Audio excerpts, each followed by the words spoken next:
So for this last part, we're gonna allow the navigations from the category page to the collection view.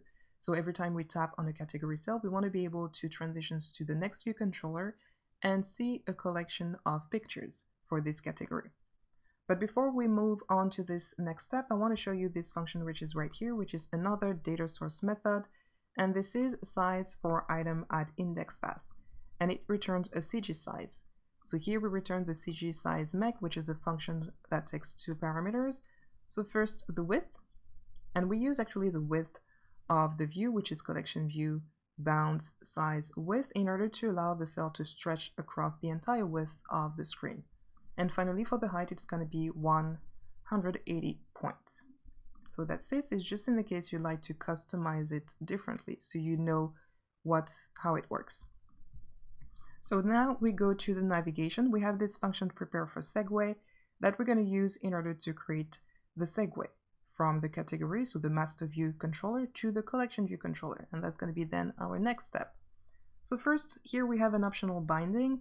So we pass the cell that we tap, so which is of type category view cell, to this constant, which is an index path. So if we have an existing cell of type category view cell, we're then going to pass it to this constant index path. So we're going to use that later.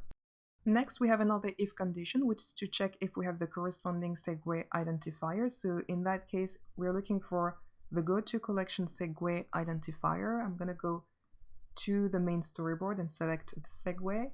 We're going to open the right side panel, and in the attribute inspector, we see that we have this identifier, go to collection.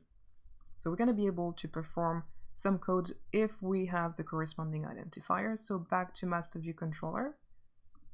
So basically what we want to do is, when we prepare for segue, is to pass some information from the master view controller to the next view controller, which is going to be the collection view controller, which is that when we tap on one particular category, we want to be able to see the corresponding information for that category, which is going to be the photos.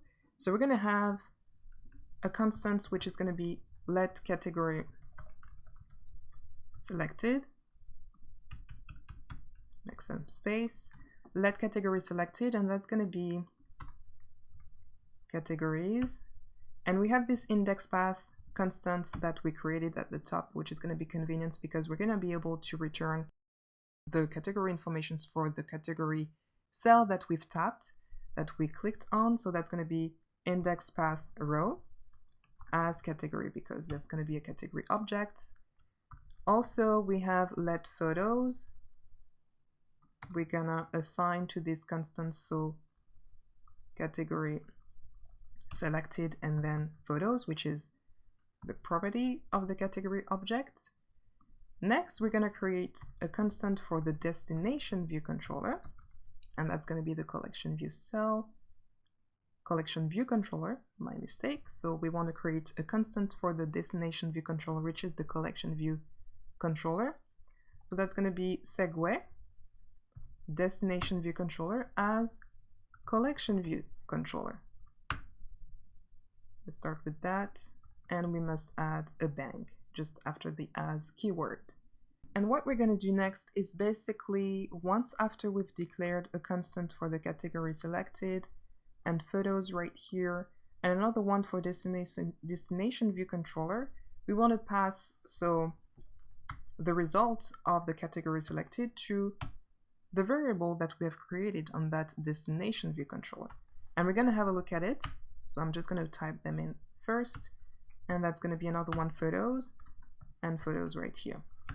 It's going to make more sense when we go to this destination view controller, which is collection view controller right here. Here we go. Let's go to collection view controller.